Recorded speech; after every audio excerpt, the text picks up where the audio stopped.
Bismillahirrahmanirrahim. Assalamualaikum warahmatullahi wabarakatuh. Selamat pagi anak-anak. Bagaimana kabar kalian? Mudah-mudahan kita semua berada dalam lindungan Allah Subhanahu wa Ta'ala. Anak-anakku sekalian, insya Allah kita akan belajar pendidikan agama Islam bersama Pak Dede. Marilah kita buka pelajaran pendidikan agama Islam dengan bacaan hamdalah, dengan bacaan basmalah bersama-sama. Bismillahirrahmanirrahim. Pelajaran 2. Mengenal nama Allah dan kitabnya. Allah adalah sumber kebaikan bagi manusia. Dengan kekuasaan Allah, manusia bisa hidup dan mati. Semua kehidupan bersumber dari Allah yang Maha Esa. Semua yang terjadi merupakan bukti kekuasaan Allah. Kita wajib mengimaninya dalam hati dan mengamalkannya dalam perbuatan. Allah adalah Tuhan semesta alam yang telah menciptakan langit dan bumi serta seisinya. Allah Subhanahu wa Ta'ala memiliki nama-nama yang baik yang disebut dengan Asmaul Husna. Sebutlah nama-nama Allah Subhanahu wa Ta'ala dalam setiap zikir dan doa kita sehari-hari.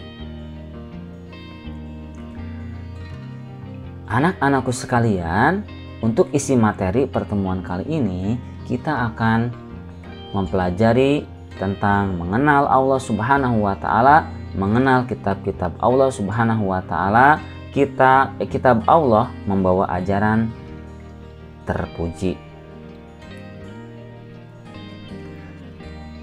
Mengenal Allah Subhanahu wa Ta'ala dalam salah satu Asmaul Husna yang berbunyi Al-Mumit. Al-Mumit artinya Maha Mematikan. Allah bersifat Al-Mumit, berarti Allah berkuasa untuk mematikan semua yang diciptakannya. Kematian setiap makhluk adalah kehendak Allah. Al-Mumit menunjukkan kekuasaan dan kehendak Allah terhadap makhluknya. Allah berkuasa penuh atas semua makhluk yang diciptakannya. Tidak ada satupun kekuatan yang dapat menandingi kekuasaan Allah. Segala yang hidup di dunia ini akan mengalami kematian. Setiap benda yang ada di alam semesta juga akan mengalami kehancuran. Semua terjadi karena Allah memiliki Asmaul Husna Al-Mumit. Lihatlah di sekitarmu. Barangkali kamu mendengar berita tentang kematian seseorang atau mungkin tetanggamu meninggal dunia. Padahal kemarin masih sehat. Ada bayi yang baru lahir meninggal dunia. Ada juga yang meninggal sudah berusia lanjut. Perhatikan juga alam di sekelilingmu. Ada pohon yang tiba-tiba kering dan mati. Ada bunga yang layu meskipun sering disiram. Banyak ayam mati karena terserang penyakit. Masih banyak lagi contoh kematian makhluk Allah. Contoh di atas merupakan bukti bahwa Allah memiliki sifat Al-Mumit. Kematian itu merupakan kepastian yang akan terjadi pada setiap yang bernyawa. Sebagai orang yang beriman, kita harus meyakini bahwa kematian itu pasti terjadi. Kehidupan di dunia ini hanya sementara. Setiap muslim harus mengisi kehidupannya untuk beribadah dan berbuat kebaikan. Oleh karena itu, banyaklah berbuat kebaikan dengan melaksanakan semua perintah Allah dan menjauhi segala larangannya.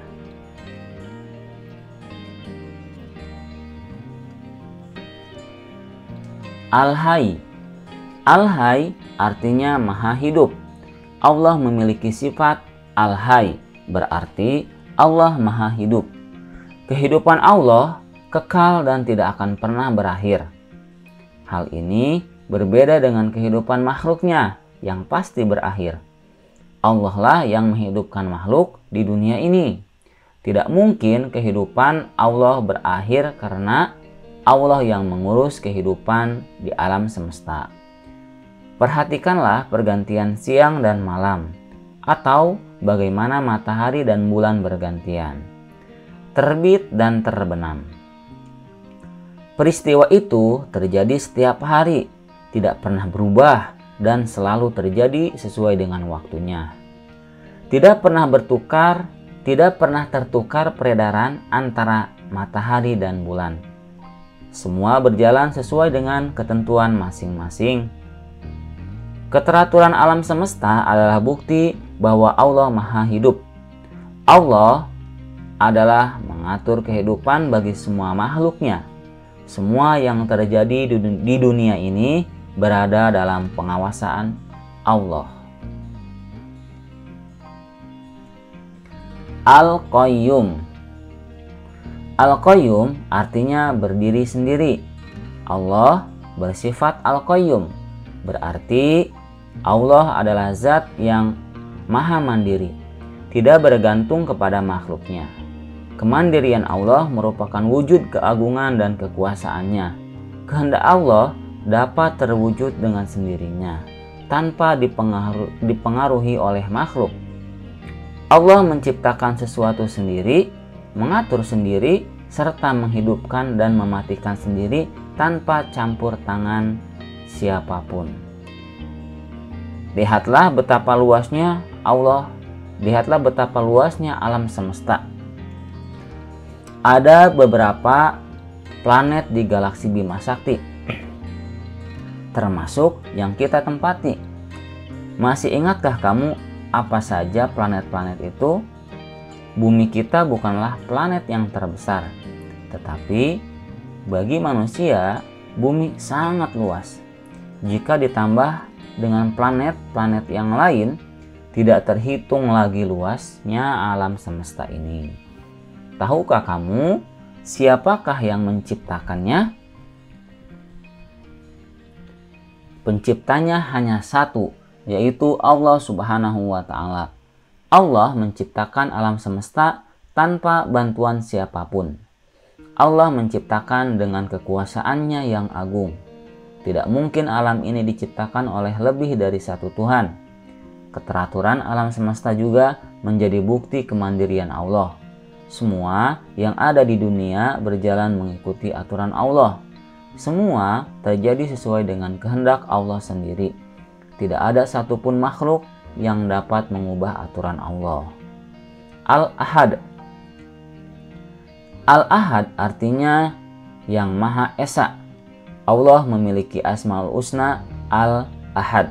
Berarti Allah itu Tuhan yang Maha Tunggal. Hanya ada satu Tuhan di alam ini, yaitu Allah Subhanahu wa Ta'ala. Allah hanya satu, berarti tidak ada Tuhan selain Allah. Tahukah kamu bagaimana peredaran sistem tata surya kita? Matahari menjadi pusat peredaran planet. Bumi beredar mengelilingi matahari, sehingga terjadilah siang dan malam. Semua planet berputar pada porosnya, sehingga tidak saling bertabrakan. Keteraturan sistem tata surya tidak terjadi dengan sendirinya, tetapi ada yang mengatur. Pengatur sistem tata surya pasti lebih hebat dan lebih kuat dari planet. Dialah Allah yang Maha Tunggal, yang menguasai dan menciptakan hukum alam. Lihatlah di sekitarmu, kemana jatuhnya daun yang berguguran, lemparkanlah batu ke atas, kemana batu tersebut akan jatuh? Semua benda yang jatuh pasti menuju bumi. Mengapa? Sebab bumi memiliki gaya gravitasi. Siapakah yang menciptakan gaya gravitasi di bumi? Dialah Allah yang menciptakannya. Allah satu-satunya Tuhan yang menciptakan bumi dengan segala isinya.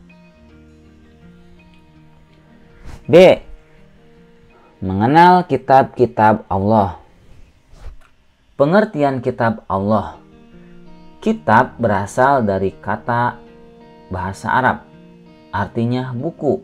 Kitab Allah berarti buku Allah, yaitu buku yang berasal atau bersumber dari wahyu Allah. Dinamakan kitab atau buku karena bentuknya seperti buku, berupa lembaran-lembaran yang di dalamnya tertulis ajaran-ajaran yang diwahyukan Allah kepada para rasulnya, karena berasal dari wahyu Allah yang sehingga dinamakan kitab suci. Kitab Allah adalah ajaran-ajaran yang bersumber dari Allah. Kitab ini diwahyukan melalui malaikat Jibril untuk disampaikan kepada para rasul. Para rasul bertugas untuk mengajarkan ajaran kitab suci kepada umat manusia. Kitab Allah ini berisi petunjuk, baik berupa kewajiban-kewajiban maupun larangan-larangan yang harus dipatuhi. Nama-nama kitab Allah dan Rasul penerimanya. Kitab Taurat diwahyukan kepada Nabi Musa alaihi salam. Kitab Taurat adalah wahyu Allah yang disampaikan kepada Nabi Musa alaihi salam. Beliau menerimanya ketika sedang bermunajat di bukit Turi Sina, Gunung Sinai. Taurat dalam bahasa Ibrani artinya undang-undang, syariat atau peraturan. Kitab ini menjadi pedoman bagi kaum Nabi Musa alaihissalam, yaitu bangsa Yahudi. Melalui kitab Taurat, Nabi Musa alaihissalam mengajak umat Yahudi untuk beriman kepada Allah, melaksanakan kewajiban-kewajiban dan meninggalkan larangan-larangannya. Kitab Taurat mengandung 10 ajaran pokok, yaitu mengakui keesaan Allah, larangan menyembah patung dan berhala karena Allah tidak dapat diserupai dengan makhluk-makhluknya. Larangan menyebut Allah dengan sia-sia, memuliakan hari Sabtu, menghormati ayah dan ibu, larangan membunuh sesama manusia, larangan berzina, larangan mencuri, larangan menjadi saksi yang berdusta, dan larangan memiliki keinginan untuk menguasai hak orang lain. Dengan demikian, di dalam kitab Taurat terdapat perintah dan larangan. Perintah tersebut meliputi kewajiban untuk mengesahkan Allah Subhanahu wa Ta'ala, memuliakan hari Sabtu, dan menghormati kedua orang tua. Adapun larangan yang terdapat dalam kitab Taurat adalah larangan menyembah berhala, menyebut Allah dengan sia-sia, membunuh, berzina, mencuri, menjadi saksi palsu, dan keinginan untuk menguasai hak orang lain. Kitab Zabur diwahyukan kepada Nabi Daud alaihi salam. Kitab Zabur diwahyukan oleh Allah kepada Nabi Daud. Dalam bahasa Ibrani, Zabur disamakan dengan istilah yang artinya lagu, musik, atau pujian. Kitab Zabur ini menjadi pedoman bagi umat Nabi Daud alaihi salam, yaitu Bani Israel, agar mereka menyembah Allah dan mengikuti ajaran yang dibawa dan disampaikan oleh Nabi Daud alaihi salam. Isi kitab Zabur adalah antara lain 1. Doa dan zikir, 2. Nasihat, hikmah, dan pedoman berbuat kebajikan, 3. Ajaran kebenaran. Kitab Zabur tidak mengandung aturan hukum atau syariat. Kandungannya hanya mengenai berita, cerita, zikir, doa, dan hikmah-hikmah. Oleh karena itu, Nabi Daud alaihissalam tidak mempunyai syariat tersendiri. Nabi Daud alaihissalam dan umatnya mengikuti dan meneruskan syariat yang dibawa oleh Nabi Musa alaihissalam. Kitab Injil diwahyukan kepada Nabi Isa alaihissalam. Kitab Injil adalah wahyu Allah yang diturunkan kepada Nabi Isa alaihissalam. yang diutus oleh Allah kepada kaum Yahudi untuk meneruskan ajaran yang dibawa oleh Nabi Musa alaihissalam dan Nabi Daud alaihissalam. Kitab Injil ini bertujuan untuk menyempurnakan kitab Taurat. Namun, dalam perkembangannya, umat Yahudi tetap memegangi kitab Taurat dan tidak menerima Injil yang dibawa oleh Nabi Isa. Umat yang mengikuti ajaran-ajaran Nabi Isa sebagaimana yang terkandung di dalam kitab Injil dinamakan dengan Nasrani.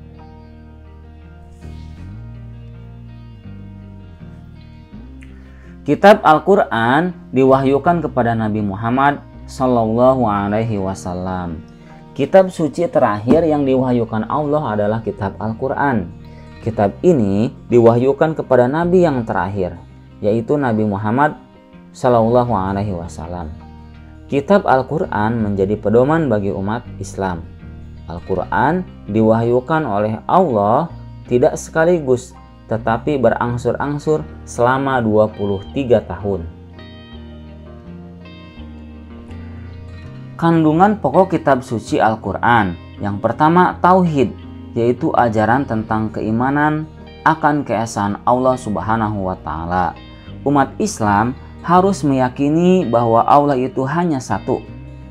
Yang kedua, ibadah, yaitu ucapan atau perbuatan untuk mengabdi kepada Allah Subhanahu wa Ta'ala. Ibadah yang bersifat wajib antara lain sholat, zakat, puasa, dan haji bagi yang mampu. Ibadah yang hukumnya sunnah, misalnya zikir, sholat, sunnah, sedekah, umroh, dan puasa Senin Kamis. 3. Akhlak, yaitu ajaran tentang sikap dan perilaku terhadap Allah Subhanahu wa Ta'ala dan kepada sesama manusia serta makhluk lainnya. Inti ajaran ini adalah bagaimana berperilaku yang terpuji kepada orang lain, seperti hormat dan patuh kepada orang tua, guru, hormat kepada anggota keluarga, dan tolong-menolong. Yang keempat, fikih, yaitu aturan hukum bagi kehidupan manusia yang berisi perintah dan larangan.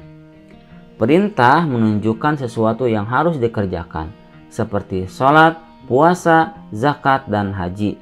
Larangan berarti sesuatu yang tidak boleh dikerjakan, seperti mencuri, membunuh, dan menfitnah. Kelima, janji dan ancaman, yaitu janji, pahala, dan kenikmatan bagi mereka yang iman dan takwa kepada Allah, serta ancaman yang berupa siksa di neraka bagi mereka yang mengingkari ajaran Allah. Yang keenam, kisah, yaitu cerita atau sejarah kejadian di masa lampau, seperti kisah para nabi, para raja, orang-orang soleh, dan kisah umat atau kaum terdahulu. Kisah ini memberikan pelajaran kepada manusia agar mau mengambil hikmahnya. Kitab suci Al-Quran adalah kitab yang paling lengkap karena sebagai penyempurna kitab-kitab sebelumnya. Kitab ini berlaku sejak masa Nabi Muhammad SAW hingga akhir zaman.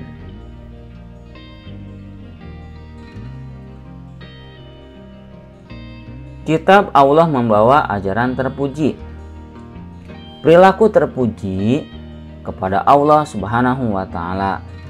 Setiap muslim wajib melaksanakan ajaran-ajaran terpuji yang tertuang dalam kitab Al-Quran, seperti melaksanakan sholat, berpuasa pada bulan Ramadan, berzakat, suka bersedekah, dan bermuamalah yang benar sesuai tuntunan syariat Islam. Yang kedua, berperilaku terpuji terhadap sesama. Dalam kehidupan sehari-hari, kita harus selalu ingat untuk melakukan perbuatan terpuji terhadap sesama. Perbuatan terpuji terhadap sesama dapat dilakukan di mana saja, seperti di sekolah, di lingkungan rumah, dan di lingkungan umum. Berperilaku terpuji terhadap hewan dan tumbuhan. Hewan dan tumbuhan termasuk hasil ciptaan Allah yang harus dilindungi dan disayangi. Yang keempat, berperilaku terpuji terhadap diri sendiri. Setiap manusia yang menyayangi diri sendiri dapat dilakukan dengan menjaga kebersihan badan dan kerapihan penampilan. 5. Berperilaku terpuji mencintai lingkungan yang bersih. Dalam kehidupan sehari-hari, kita akan terasa nyaman jika hidup di lingkungan yang bersih dan sehat. Untuk itu, kita harus meluangkan waktu untuk melakukan beberapa hal, seperti menyapu, merapikan, mengepel tempat yang kita huni, baik di rumah maupun di sekolah. Membuang sampah pada tempatnya untuk termasuk berperilaku mencintai lingkungan yang bersih.